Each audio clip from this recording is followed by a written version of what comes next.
Super obrigada, Keliane. Sem dúvida, acho que a gente vai ter tempo para voltar um pouco mais para frente, mas é sempre um orgulho falar das políticas de combate à fome no país, né? E agora casadas, muito bem casadas, com os esforços de adaptação, de melhoria das condições das cidades, a Horta nas Escolas, que é um projeto lindíssimo também, assim, muito, muito bacana poder ouvir sobre isso.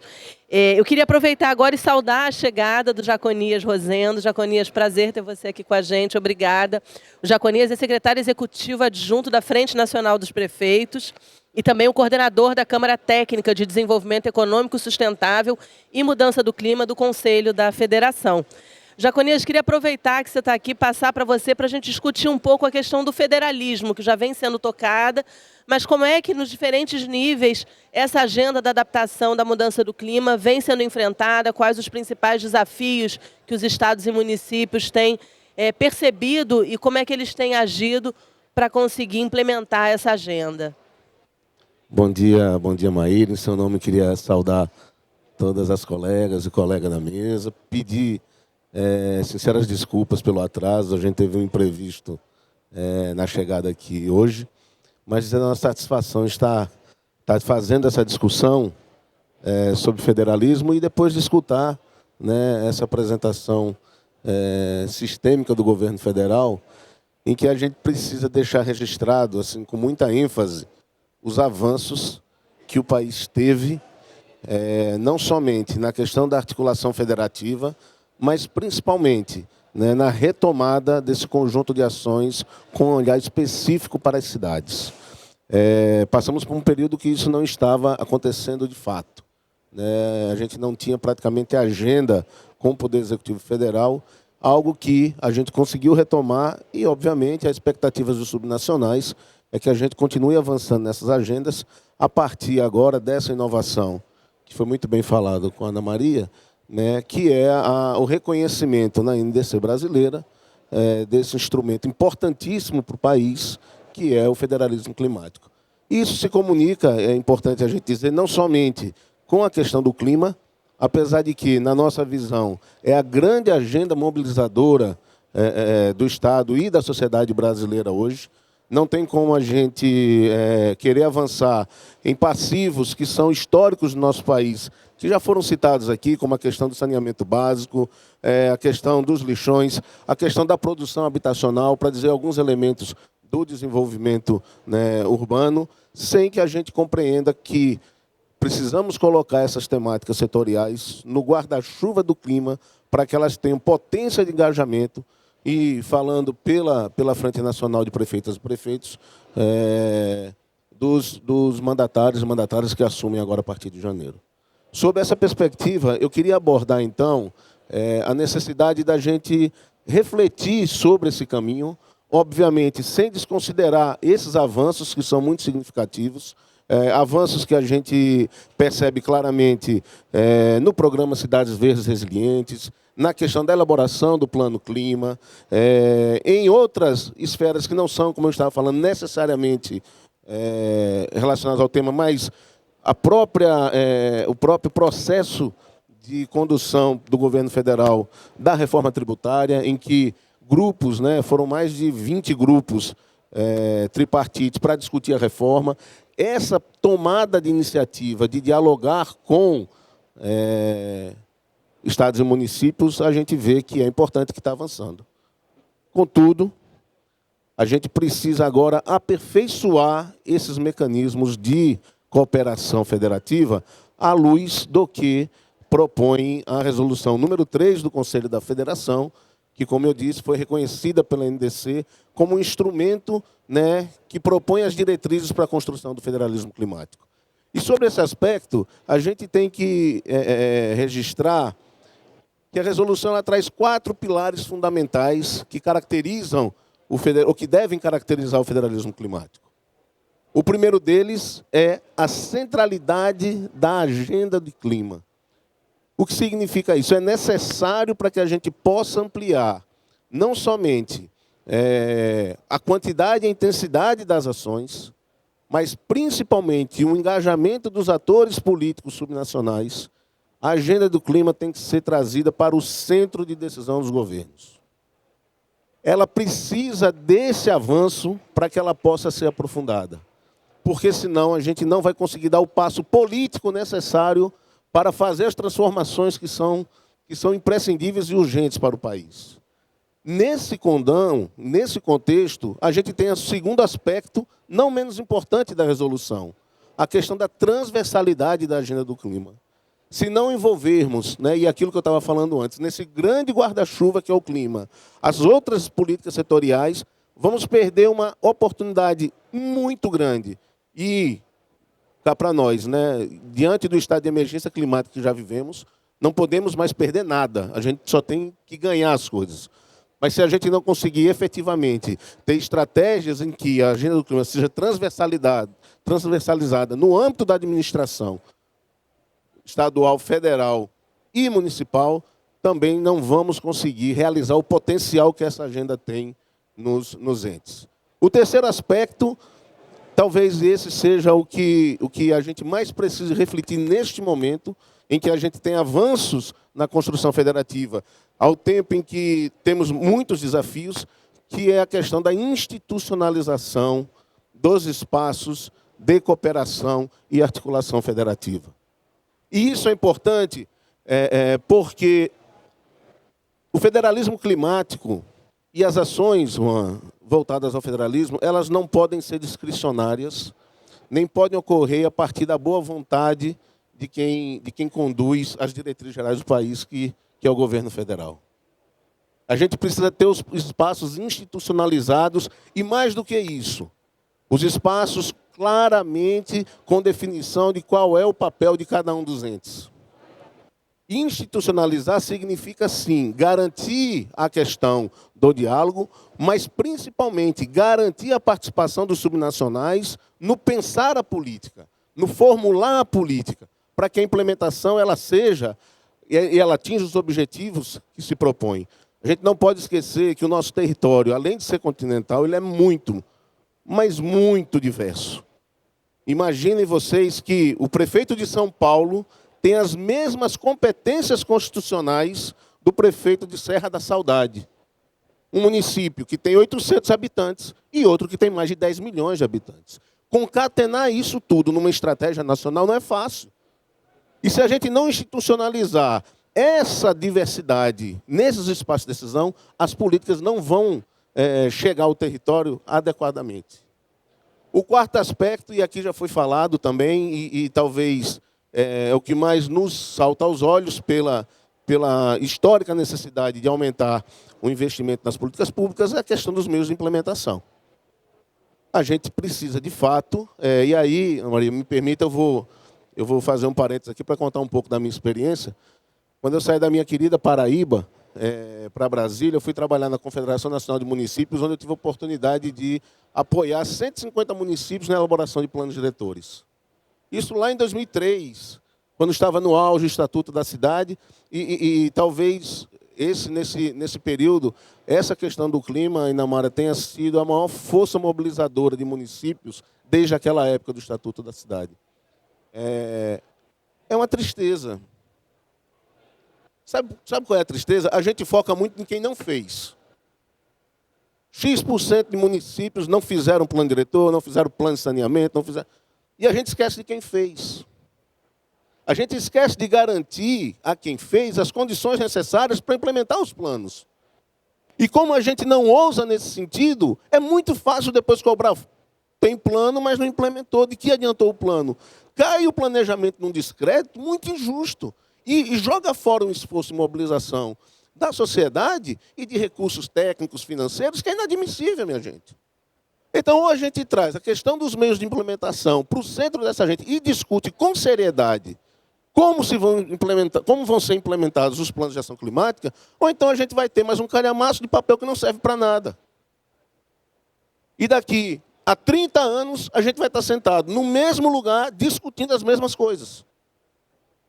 E essa questão dos meios de implementação, e para finalizar minha fala, e a gente, obviamente, poder debater as ideias, essa questão dos meios de implementação, ela não acontece, e isso é um mindset que a gente tem que mudar, se a gente não encarar os atores com o respeito e a exigência que o caso requer.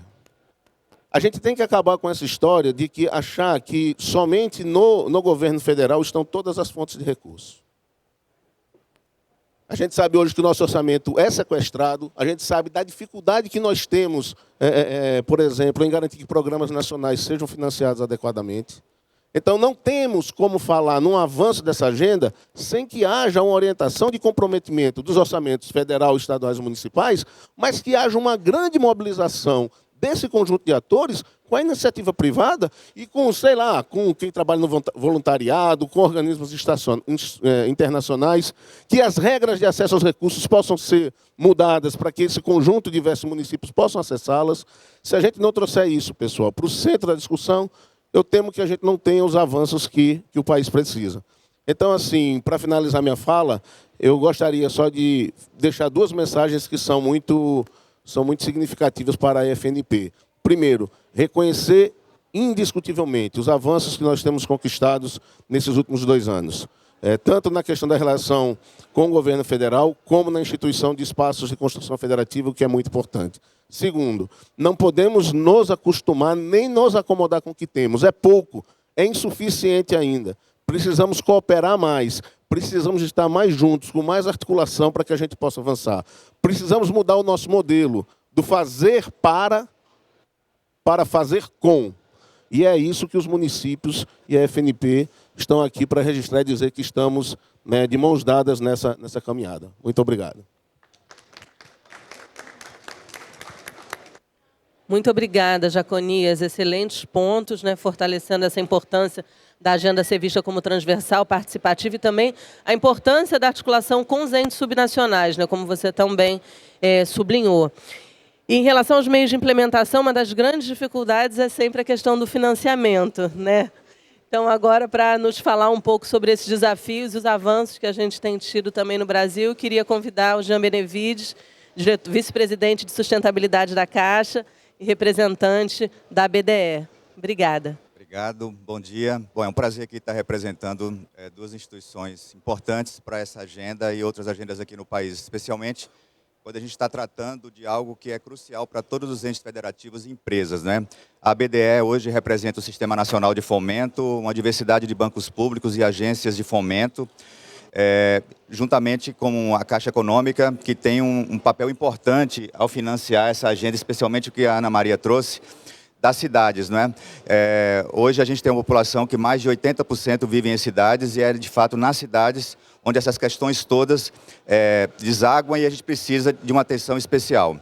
Bem, eu trato essa temática da adaptação sobre duas perspectivas aqui. A gente, quando trabalha em instituição financeira, a gente olha sobre a perspectiva dos riscos e também das oportunidades que nós temos para cumprir o nosso papel e nossa função como instituição financeira. Essa questão dos riscos, isso é muito importante para nós, e aí eu concordo com Jaconias de ter essa articulação dos diversos entes, das diversas instituições, para que as instituições financeiras trabalhem com a informação. A informação ela é crucial para a gente poder definir, por exemplo, que projeto é prioridade para financiar, onde é que estão os principais riscos. Então, sem saber riscos, a hora que eu vou precificar ou definir a prioridade de onde canalizar ou não o meu recurso, isso é uma variável muito importante que muitas vezes ela trava a expansão do crédito para esses objetivos que a gente está tratando aqui em relação às adaptações das cidades. Então, ter o Adapta Cidades, construindo uma estratégia nacional, isso precisa chegar nas instituições financeiras apontando quais seriam as prioridades, quais seriam os riscos, para que a gente, por exemplo, mude as estratégias de financiamento na Caixa de empreendimentos habitacionais. Eu preciso saber, dentro de um mapa de riscos da cidade e dentro de novas tecnologias que precisam para enfrentar os eventos climáticos extremos, sejam questões de secas ou de inundações, o tipo de habitação que eu vou precisar construir para aquela localidade, para aquela zona bioclimática, para que a gente não reproduza modelos onde vai prejudicar o próprio banco, porque o imóvel é a garantia do financiamento. Então, isso está cada vez mais aparecendo como uma prioridade que a gente precisa unir a informação, a ciência, a serviço também do desenvolvimento das linhas de crédito, para que elas vão em direção daquilo que de fato a gente precisa desenvolver, as melhores infraestruturas e os empreendimentos que vão ser resistentes e adaptados a essa nova realidade. Então, essa agenda dos riscos associada à informação e à integração dos diversos entes públicos e privados é fundamental. Nesse momento, nós estamos, inclusive, na Casa Civil, discutindo uma agenda de inovação e sustentabilidade para o setor da construção civil, reunindo todos os ministérios. E a gente vê a dificuldade que é, a partir da união de informações, de projetos, de todos os entes, para a gente poder construir uma agenda comum com o setor privado, né? Então não é simples, a gente tem pressa e precisa rapidamente direcionar. E a outra parte, além dos riscos, tem as oportunidades, que são as linhas de crédito. A gente fala o seguinte, não é que esteja faltando funding, às vezes faltam bons projetos e projetos que deem segurança para o agente financeiro e também para os investidores de investir naqueles projetos. Nesse momento, a gente está, inclusive, tivemos reunião ontem com o Green Climate Fund, desenvolvendo uma proposta de suporte, chamada Readiness Support, para a gente poder desenvolver uma linha voltada para a resiliência de cidades, das infraestruturas. A gente ter as capacidades técnicas e os recursos para a gente reunir o que há de melhor na ciência, do técnico, para a gente fazer a melhor linha, entendendo a diversidade do Brasil. E com isso, a gente poder fazer a captação e o investimento naquilo que é mais relevante, que a gente tenha a visão integrada do que é trabalhar a resiliência de cidades a eventos climáticos. Porque, do contrário, a gente está trabalhando muito em cima de projetos muito pontuais, que eles não estão conversando com um planejamento urbano, que já traz essa variável da resiliência climática no seu planejamento. Muitas vezes os municípios têm seus planos diretores que já estão feitos há muito tempo, com uma atualização que não trouxe essa variável, e isso, na hora que chega lá para os nossos engenheiros e arquitetos, por exemplo, fazer a análise, isso gera uma dúvida se de fato aquele projeto já está adequado para essa nova realidade. Então, desenvolver linhas para poder você financiar adequadamente essa preparação das cidades para isso, e também as próprias empresas também, isso é algo que a gente está sentindo muita falta no setor. Eu acredito que no âmbito da BDE, a gente tem inclusive comissões temáticas com consultorias multilaterais, CGE também como um parceiro nosso, o próprio Ministério da Ciência e Tecnologia, para a gente poder fazer os devidos estudos para orientar não só os municípios, mas também os próprios bancos sobre essas priorizações. Quando eu falo também da informação, a gente precisa criar também esse movimento de disseminar as boas práticas. A gente, nesse momento, está com o Instituto Cidades Sustentáveis, trabalhando no Índice de Desenvolvimento Sustentável de Cidades do Brasil, que eles desenvolveram, orientados pelos Objetivos de Desenvolvimento Sustentável, os ODS. E com base em 100 indicadores públicos, eles foram capazes de reunir nesses indicadores como é que estão os estados de cada uma das cidades em relação aos ODS. A Caixa está financiando a customização desses indicadores e já na recepção dos novos prefeitos, a gente colocou num portal para dar essa visão para os municípios, para os novos prefeitos, de como é que está a situação da cidade em cada um daqueles objetivos.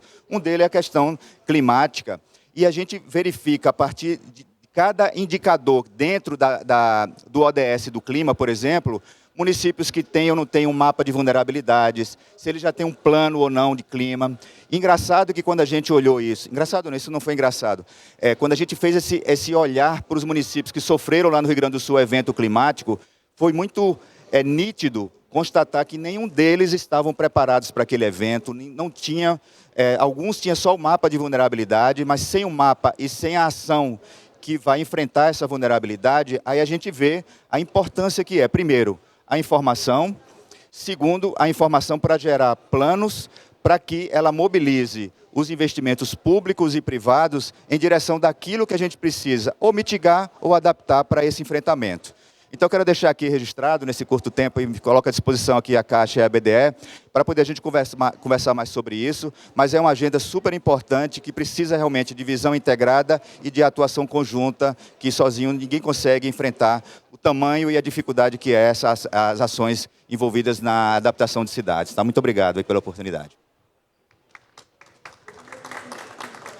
Muito obrigada, Jean. Antes de passar para uma brevíssima rodada de conclusões e considerações finais, eu só queria destacar um ponto que acho que todos vocês tocaram, na importância e na necessidade da geração de informações, né, e de geração de conhecimento, de ciência para embasar as nossas políticas, né? A gente, no CGE, tem essa missão como uma missão principal, né, geração de conhecimento e evidências científicas para apoiar a tomada de decisão.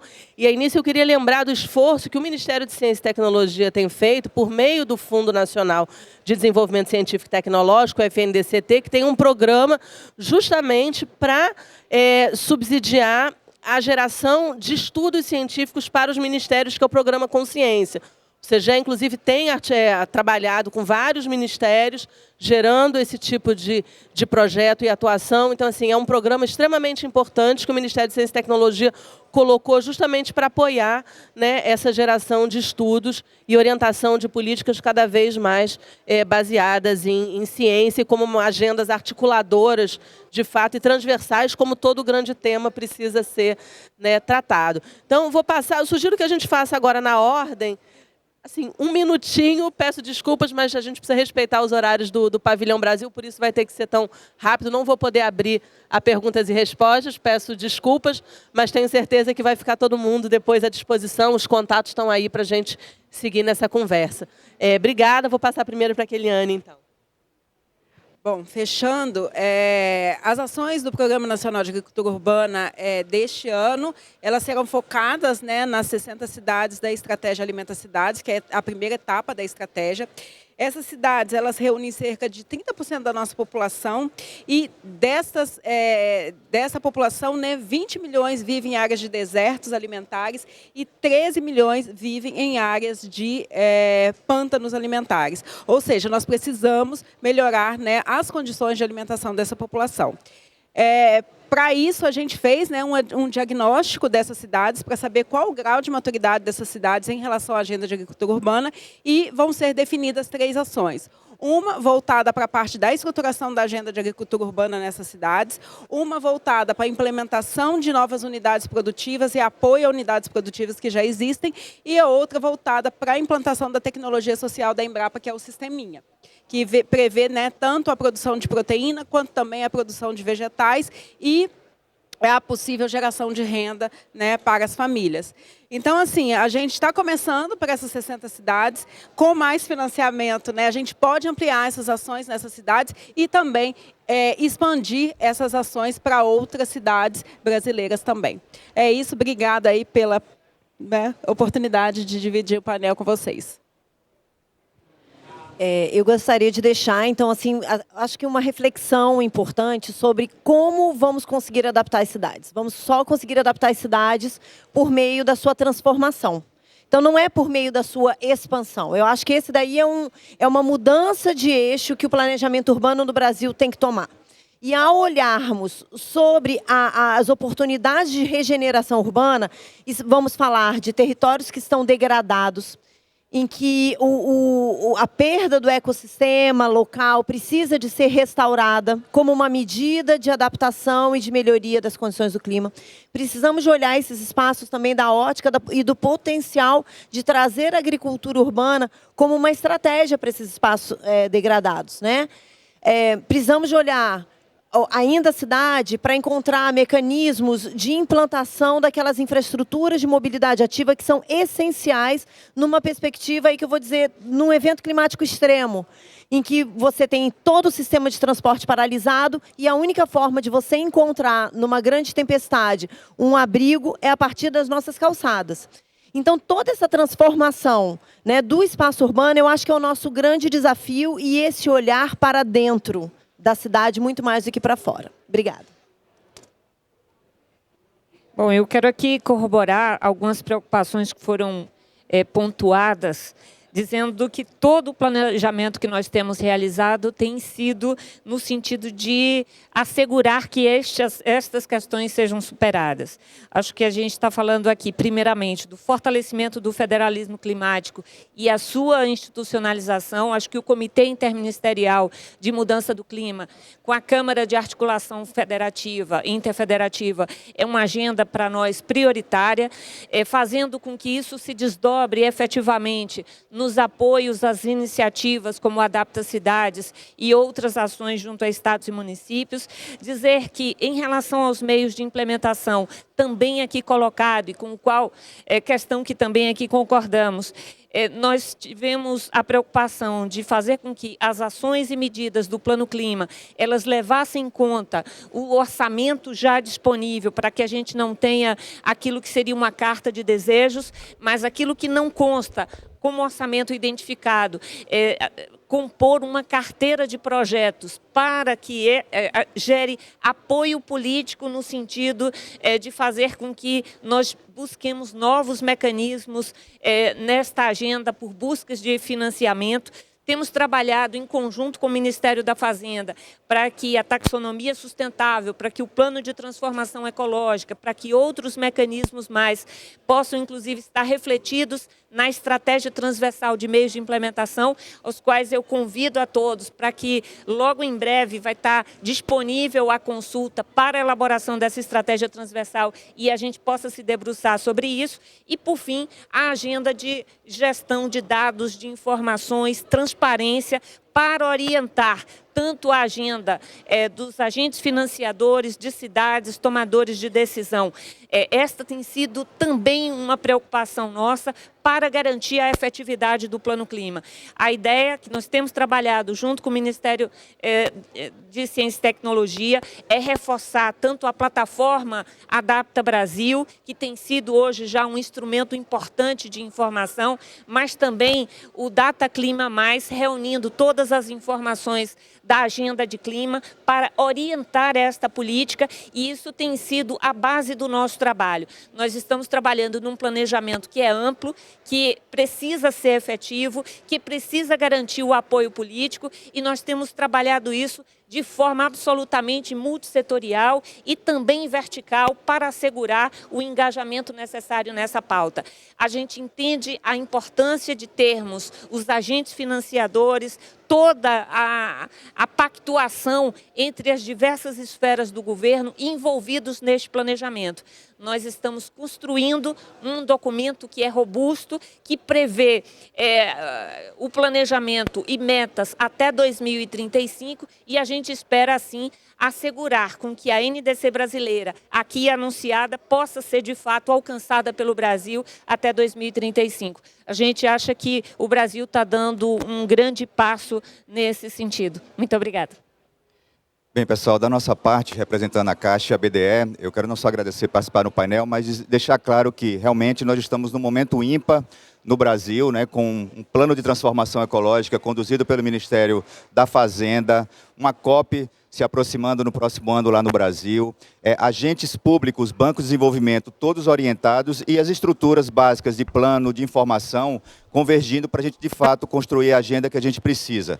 O que falta mesmo é essa articulação e essa integração para que a gente possa traçar algumas metas e, a partir dessas metas, isso oriente os nossos financiamentos, os nossos esforços, porque, a princípio, isso parece ser algo inalcançável, né, diante da grandeza das iniciativas que a gente tem que fazer em cada uma das cidades, mas vamos aproveitar algumas agendas convergentes. A recepção dos novos prefeitos, chegando agora em janeiro, tomando posse, programas estratégicos que foram retomados, a exemplo dos programas de habitação, que na cidade, a partir deles, eles podem ser também um eixo para a gente orientar esse planejamento, essa nova forma de construir e de tornar as infraestruturas mais resilientes, e o plano de transformação ecológica a partir de taxonomias, para a gente poder orientar os investimentos, tanto do Orçamento Geral da União, como dos fundos nacionais ou os investimentos internacionais que estão vindo para esta agenda. Eu acho que esse momento ajuda muito a gente a convergir para esse esforço, tá? E agradecer e parabenizar o painel.